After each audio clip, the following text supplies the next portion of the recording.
एक बार मेरे साथ कहिए, खजराना गणेश भगवान की, खजराना गणेश भगवान जी की जय। महाकालेश्वर और ओंकारेश्वर के बीच मालवा के पठार पर बसा इंदौर है। आज यहाँ आकर मुझे बहुत गर्व भी है और एक भावनात्मक रिश्ता है आपके बीच और मेरे परिवार, मेरी पार्टी के नेताओं के बीच।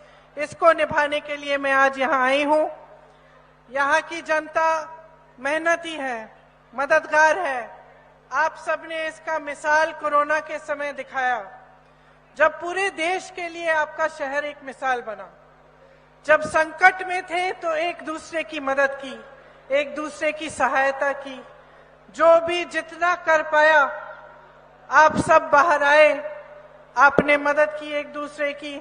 और पूरे देश ने देखा कि किस तरह हमारी देश की संस्कृति, हमारी देश की जो परंपरा है, जो लोगों को संकट के समय खास तौर से एकजुट करके साथ लाती है, उसका मिसाल इंदौर बना। यहाँ एक बार पहले आने का मौका मिला था। उस समय यहाँ पे जो खान पान है और यहाँ के जो लोग हैं, बिंदास लोग हैं, आप सबसे मिलने का मौका मिला। आजकल मैं डाइट कर रही हूं तो आज नहीं खाऊंगी कुछ, लेकिन ये कहना चाह रही थी कि आपका जो शहर है देश में सुप्रसिद्ध है।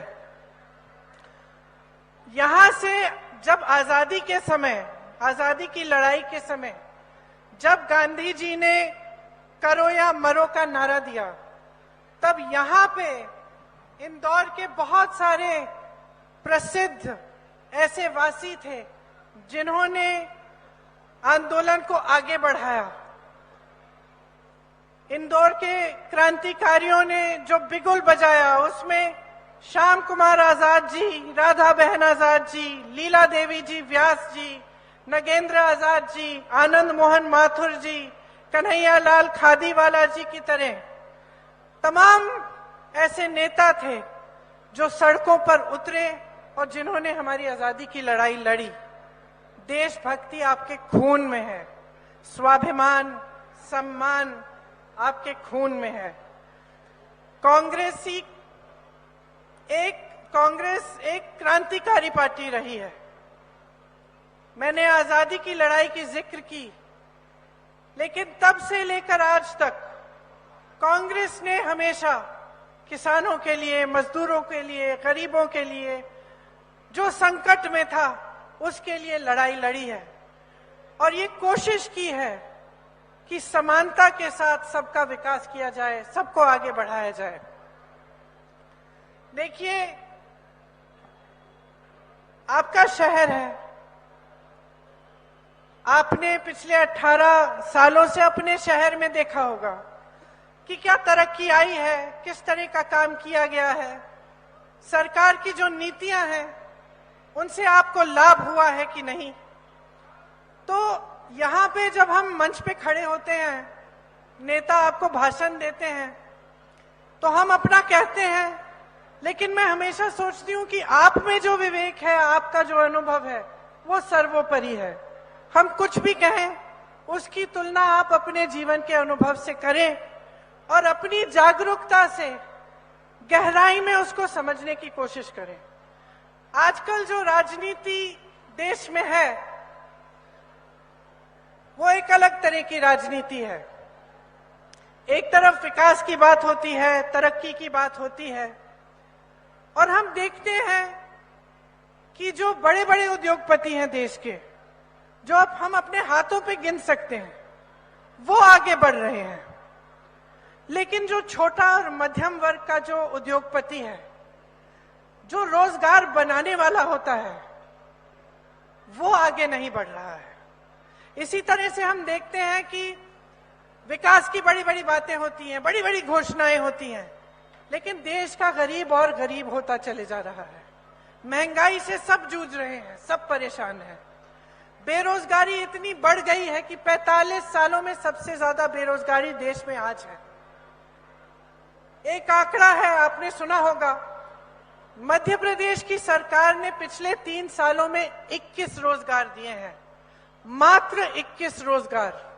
आप सोच सकते हैं कि जब सरकारी पद, तमाम पद खाली पड़े हुए हैं, स्वास्थ्य व्यवस्था में देखिए हर स्तर पर 90% से ज्यादा पद खाली है, फिर भी नौजवान बेरोजगार हैं। नौजवान के लिए माता पिता मेहनत करते हैं, फीस भरने के लिए कोई किसान मेहनत कर रहा है, कोई जॉब कर रहा है, खूब मेहनत कर रहे हैं कि ट्यूशन करें, भर्ती की परीक्षाएं करें, उनकी फीस भरते हैं, और फिर भी सब करने के बावजूद तमाम नौजवान बेरोजगार खड़े हैं। जब जब मैं सभाओं में जाती हूं, मैं पूछती हूं कि बताइए आपको रोजगार मिला है, प्रदेश की सरकार ने दिया है, तो हमेशा यही जवाब मिलता है कि नहीं दिया। एक तरफ खाली पद, दूसरी तरफ बेरोजगारी, एक तरफ गरीबी, दूसरी तरफ महंगाई को रोकने का कोई प्रयास नहीं। प्रयास तब शुरू होते हैं जब चुनाव आते हैं। इसका सबसे अच्छा मिसाल गैस सिलेंडर। गैस सिलेंडर के दाम बढ़ते चले गए, 1200, 1400 तक आ चुके हैं। चुनाव आने वाला है, 2 महीने पहले इन्होंने इसको 400 रुपए कर दिया। इससे पहले क्या हो रहा था? क्या इससे पहले लोग महंगाई से नहीं जूझ रहे थे? क्या इससे पहले गैस सिलेंडर को खरीदना, भरवाना मुश्किल नहीं था? तो चुनाव के समय क्यों हो रही हैं ऐसी घोषणाएं? ये एक ऐसी सरकार है जिसने 22,000 घोषणाएं की हैं, और 22,000 घोषणाओं में से मुश्किल से 22 घोषणाएं पूरी की होंगी। तो आप अपनी आंखों के सामने देख रहे हैं कि सरकार किस तरह से चल रही है, कि 18 सालों में इंदौर की कितनी तरक्की हुई है या नहीं हुई है, कि पिछले 3-3.5 सालों में सिर्फ 21 रोजगार दिए हैं। आप देख रहे हैं कि गांव से पलायन कितना हो रहा है आपकी शहर की तरफ। गांव में जितनी गरीबी है आज उतनी ही गरीबी आज आप शहर में देख सकते हैं, क्योंकि गरीबी वहां से लोग यहां आ रहे हैं नौकरी ढूंढने के लिए। यहां आते हैं, महंगाई इतनी बढ़ चुकी है, रोजगार मुश्किल से मिलता है, और महंगाई को रोकने के लिए कोई प्रयास नहीं। अब दिवाली का मौसम आ रहा है, मेरी बहनें जो यहाँ बैठी हैं त्योहार मनाना चाहती हैं। कोई धनतेरस पे जाएगा, दुकान जाएगा कुछ खरीदने के लिए, दिवाली में लोग घर आएंगे, उनके लिए कुछ परोसने का दिल करेगा। लेकिन आज ये परिस्थिति है कि प्याज के दाम भी इतने बढ़ गए हैं। मैंने अपनी पिछली सभा में बोला कि एक समय था जब मोदी जी कहते थे, वर्ल्ड कप था उस समय, मोदी जी कहते थे, उन्होंने शायद कहा कि देखेंगे सचिन की पहले सेंचुरी होगी या प्याज की सेंचुरी होगी। आज वर्ल्ड कप चल रहा है, विराट की सेंचुरी हो गई, प्याज की भी सेंचुरी हो गई, और मोदी जी कुछ कर नहीं रहे हैं, कुछ कह नहीं रहे हैं। यहाँ की सरकार ने इतने घोटाले किए हैं कि इतनी लंबी लिस्ट है मेरे पास, लेकिन उसको पढ़ना ही छोड़ दिया है मैंने। पहले जब मैं यहाँ मध्य प्रदेश सभाओं में आती थी तो सारा पढ़ती थी, कौन से शिक्षक भर्ती में घोटाला, इधर घोटाला, उधर घोटाला, लंबी तमाम लिस्ट थी। अब मैं पढ़ती नहीं हूं, क्योंकि मैं जानती हूं कि मोटी बात यह है कि इस सरकार का ध्यान सिर्फ घोटालों में रहा है, अपने लिए कमाने में, लूटने में, और आपकी तरक्की, आपका विकास करने में, आपकी कोई भी सहायता करने में इन्होंने कुछ नहीं किया। देखिए, आज की राजनीति ऐसे हो चुकी है कि हमारी उम्मीदें भी घट चुकी हैं।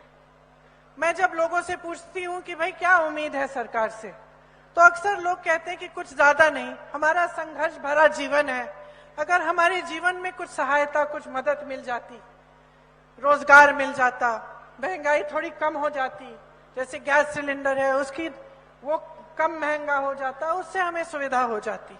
तो लोगों की उम्मीदें भी घट रही हैं, क्योंकि राजनीति का ध्यान किस ओर जा रहा है? ऐसी बातों की ओर जिससे आपकी तरक्की का कोई ताल्लुक नहीं है।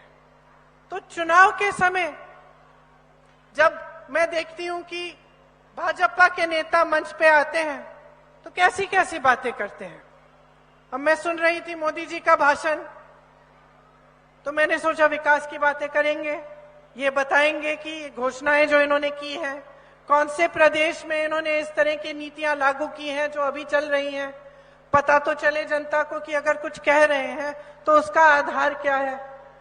उल्टा मैंने देखा कि मोदी जी कह रहे हैं कि कांग्रेस के कुछ नेता हैं जो आज भी इंदिरा गांधी के नाम पे वोट मांग रहे हैं।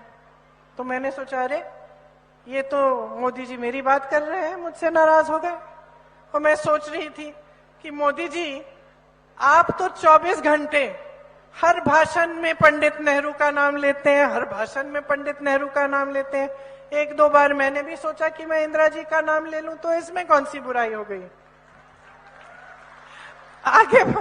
आगे सुना मैंने भाषण उनका, आगे कहने लगे कि इन कांग्रेसियों का खून खराब है। तो मैंने सोचा कि भाई ये मोदी जी ने पैथ लैब्स कब से खोल दी कि खून का टेस्टिंग कर रहे हैं। अगली बार बुखार चढ़ेगा तो मैं मोदी जी के पास भेज देती हूं। लेकिन मन में देखिए मजाक एक तरफ है, मन में ये बात आई कि आप प्रधानमंत्री हैं, आपके पद की एक गरिमा है। अगर किसी का दायित्व है कि सार्वजनिक जीवन में जो चर्चा परिचर्चा का स्तर है उसे ऊंचा रखना है, तो ये प्रधानमंत्री का ही दायित्व होता है, बड़े बड़े नेताओं का होता है। कि चुनाव का समय है, जनता को इससे कोई मतलब नहीं है कि हमारे खून में क्या है क्या नहीं है, वो टेस्ट रिजल्ट बता देगा हमारा। जनता को मतलब है अपनी समस्याओं से। आज सबसे बड़ी समस्याएं क्या हैं? महंगाई है, बेरोजगारी है, शिक्षा की सुविधाएं, स्वास्थ्य की सुविधाएं। अब देखिए बार बार कहते रहते हैं कि 70 सालों में कुछ नहीं हुआ, लेकिन अब 10 सालों से आपकी सरकार है, अब तो जिम्मेदारी ले लीजिए। 10 सालों से आपने इंदौर में कौन सा विश्वविद्यालय खोला है, कौन सा मेडिकल कॉलेज खोला है? मध्य प्रदेश में हजारों स्कूल बंद हो गए हैं। जब लोग गांव से या शहरों में पलायन करते हैं वो इसलिए करते हैं क्योंकि वहां आपने सुविधा दी नहीं है।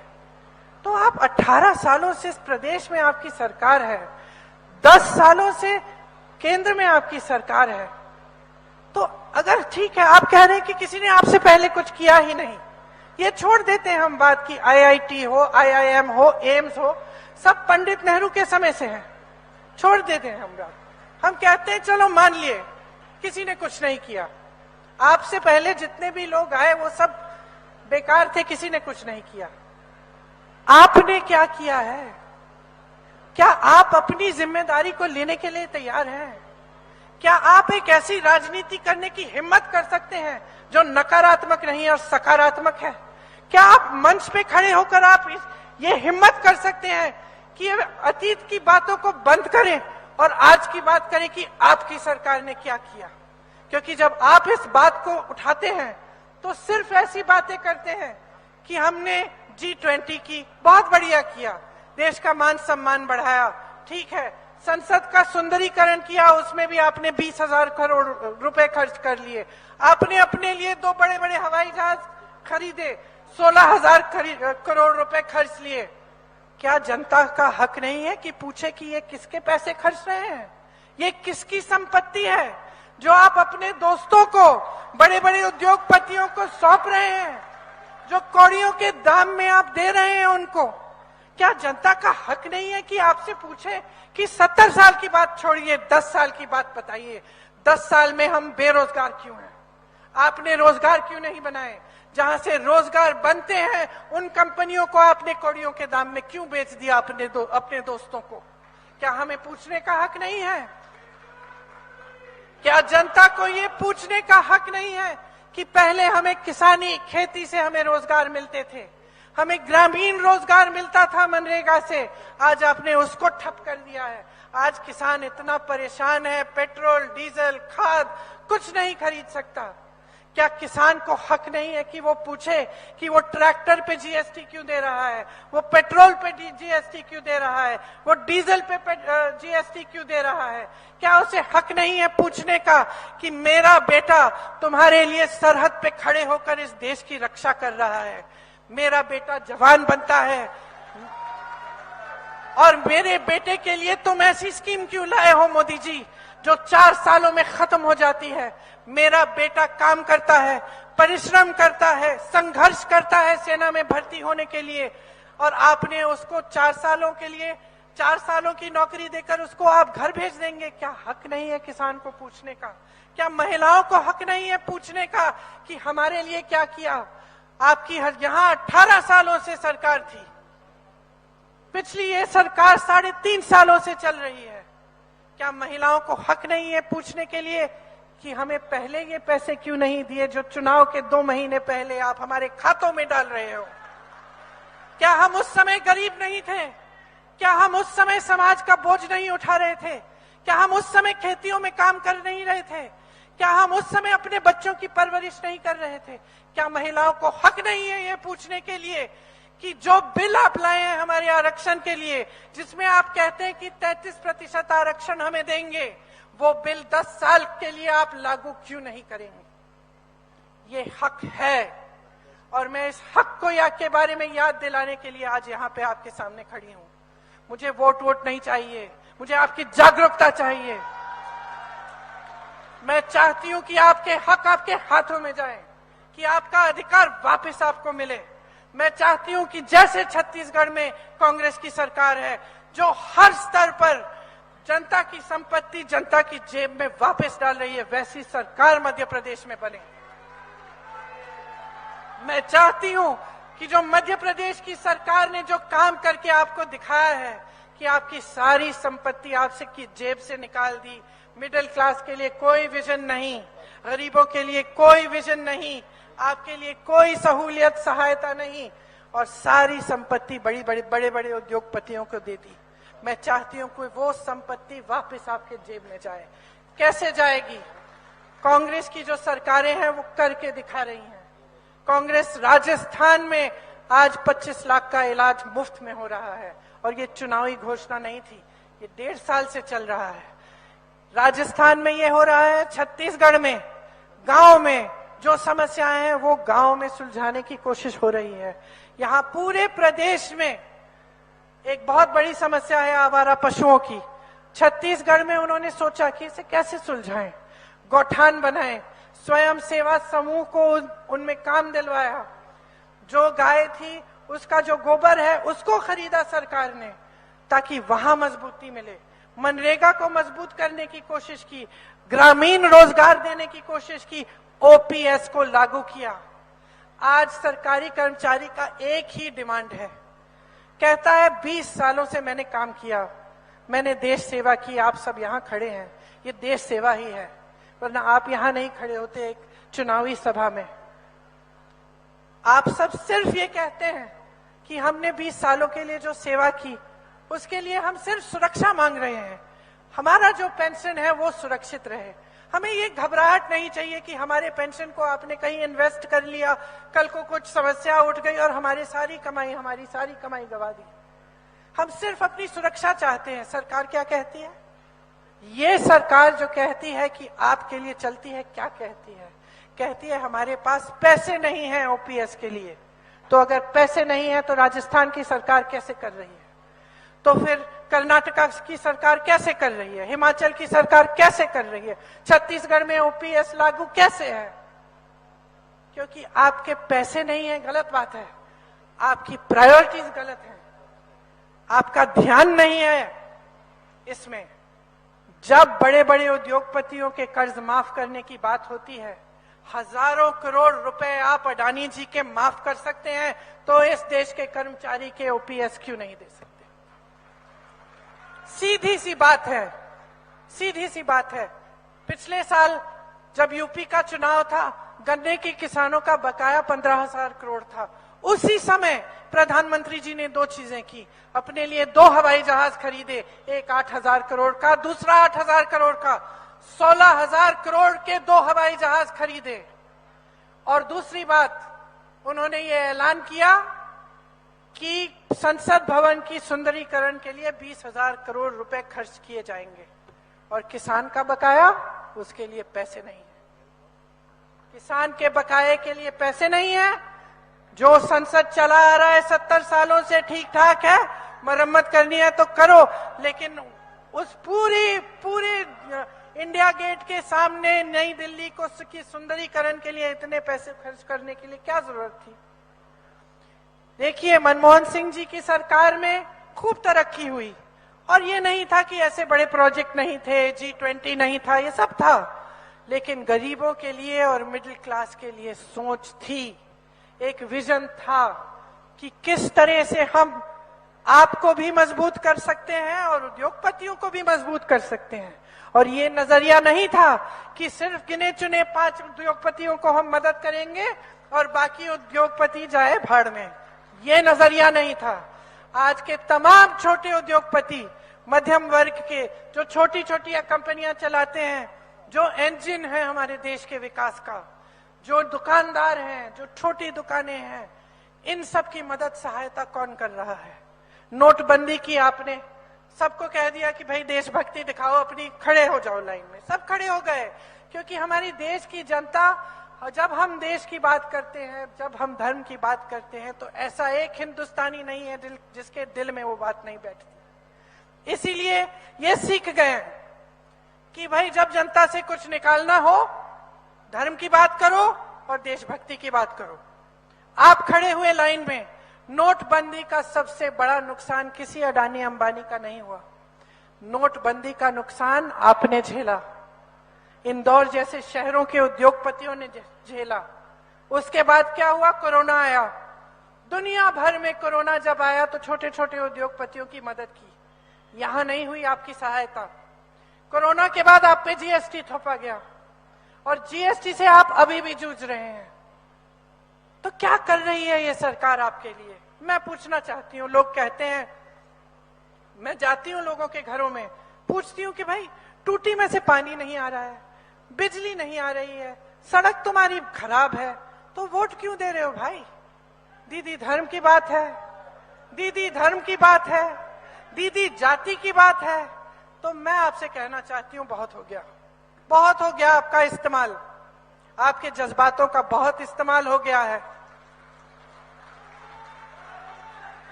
ये वोट जो है ना, सुन लीजिए कान खोल के, ये वोट जो है ना, धर्म की बात नहीं है, ये वोट आपकी जागरूकता की बात है।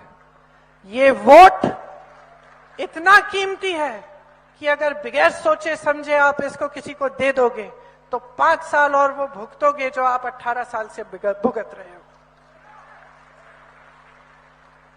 अगर आपका देशभक्ति का धर्म है तो वो यही है कि जागरूक बन जाओ।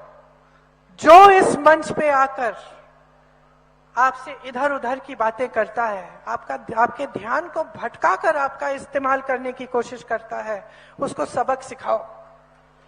अपने विकास के बारे में पूछो, अपने भविष्य के बारे में पूछो। मेरी बहनों, आप पूछो कि आपके बच्चों के लिए क्या कर रहे हैं, आपको मजबूत बनाने के लिए क्या कर रहे हैं। लाडली योजना के बारे में बात करते हैं, जहां जिस प्रदेश में हर रोज 17 महिलाओं का बलात्कार होता है, पहले सुरक्षित बनाओ महिलाओं को, फिर बात करो।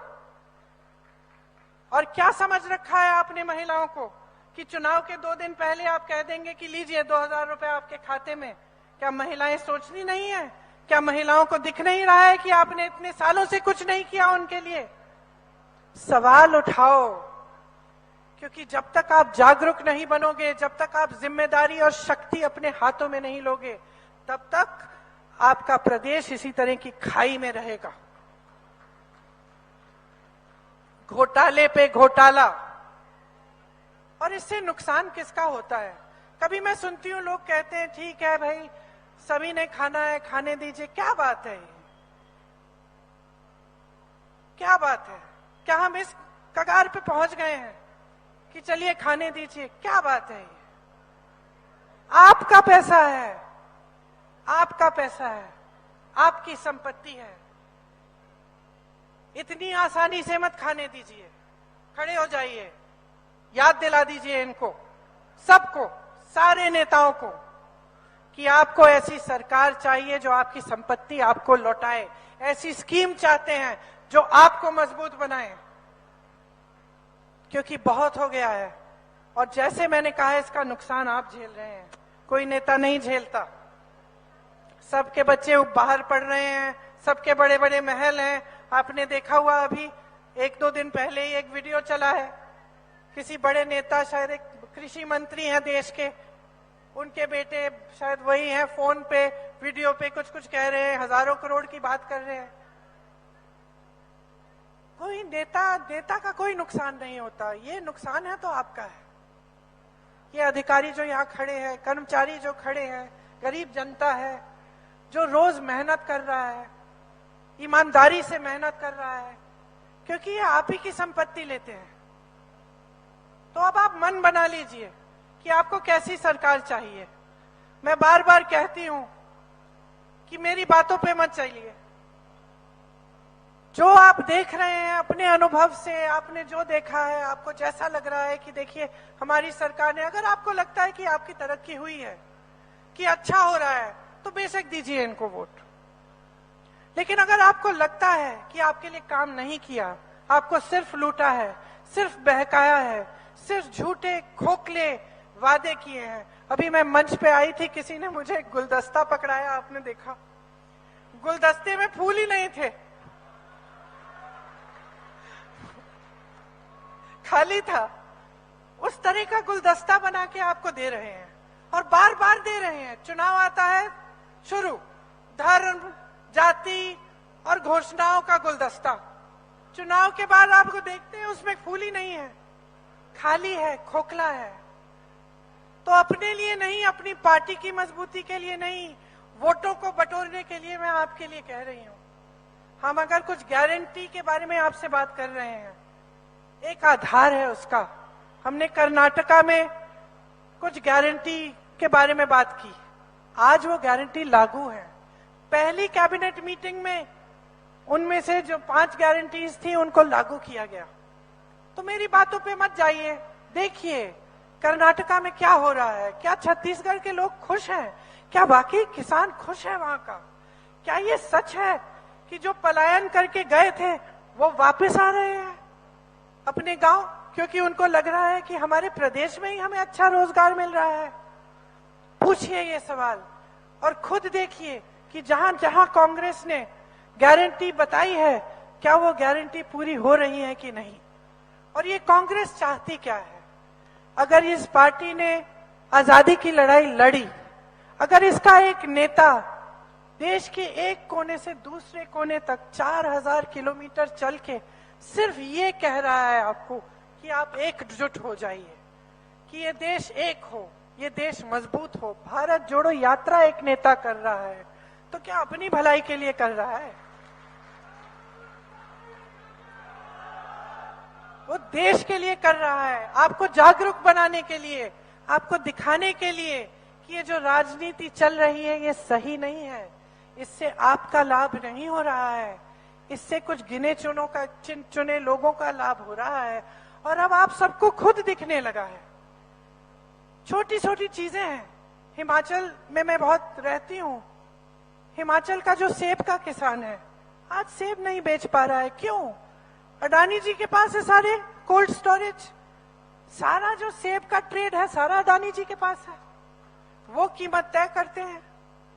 तो ये छोटी छोटी चीजें हैं आपके जीवन में जिससे आपको पता चल रहा है।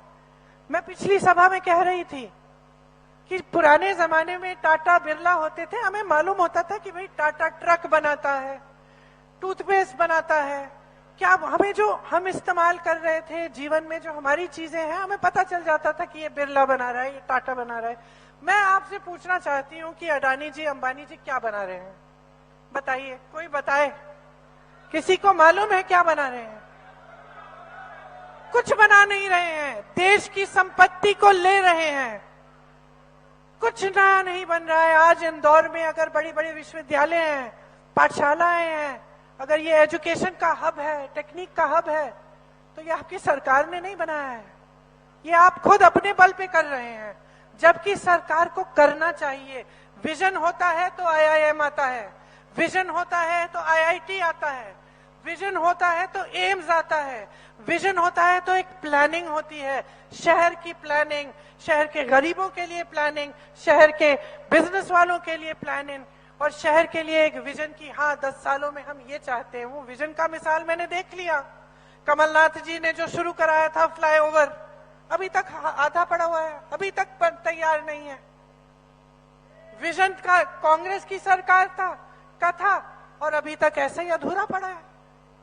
तो मेरी सिर्फ देखिए एक ही बात है, ये सारी लंबी चौड़ी बातों का आधार एक ही है कि आप सोच समझ के अपना वोट दो, जागरूक बनो। कुछ गारंटीज हैं, पढ़ के सुना देती हूं, लेकिन आपको ये गारंटीज आपको जानना चाहिए कि एक आधार पे बनी है, क्योंकि जहां कांग्रेस की सरकारें हैं वहां ऑलरेडी इनमें ऐसी गारंटीज लागू हैं। तो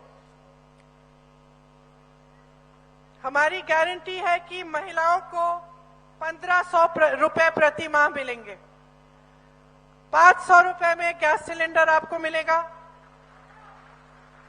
100 यूनिट बिजली माफ, 200 यूनिट बिजली बिल हाफ होगी, पुराना पेंशन यहां लागू होगा, 2 लाख खाली सरकारी पद जैसे ही सरकार बनेगी हमारा प्रयास रहेगा कि 1-2 सालों के अंदर अंदर हम इनको भरवाएंगे। युवाओं के लिए, जो बेरोजगार युवा हैं, उनके लिए 3000 रुपए बेरोजगारी का भत्ता। पढ़ो और पढ़ाओ योजना के तहत मध्य प्रदेश के बच्चों के लिए कक्षा 1 से 12वीं तक निःशुल्क शिक्षा होगी। कक्षा 1 से 8 तक हर बच्चे को जो स्कूल में रजिस्टर्ड है उसे 500 रुपए मिलेंगे। कक्षा 9 से 10 तक हर बच्चे के लिए 1000 रुपए परिवार को दिया जाएगा। कक्षा 11वीं से 12वीं तक 1500 रुपए दिए जाएंगे। किसानों का कर्ज माफ होना फिर से शुरू होगा। आपकी MSP जो न्यूनतम भूल गई, दिमाग से निकल गया, न्यूनतम समर्थन मूल्य है, आपका न्यूनतम समर्थन मूल्य आपको गेहूं के लिए 2600 रुपए मिलेगा, धान के लिए 2500। अब इसका आधार क्या है? इसका आधार क्या है?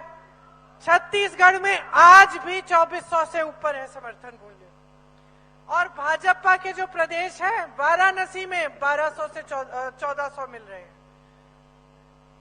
ओबीसी वर्ग के लिए 27% आरक्षण मांग रहे हैं, हम देंगे हम। और जो जाति जनगणना की बात है, हम मध्य प्रदेश में वो गिनती कराएंगे। देखिए जाति जनगणना की जो बात है ना, वो भी जो ये लोग बात करते हैं, कहते हैं, अक्सर कहते हैं, आपने मोदी जी की बात काफी सुनी होगी कि वो खास तौर से ओबीसी वर्ग को आगे बढ़ाना चाहते हैं। वही खाली गुलदस्ता है, क्योंकि जब हम कहते हैं कि जातिगत जनगणना होनी चाहिए, तब ये कहते हैं कि हम नहीं हो सकती, चुप रहते हैं। अब क्यों? हम क्यों कह रहे हैं कि ये जनगणना होनी चाहिए?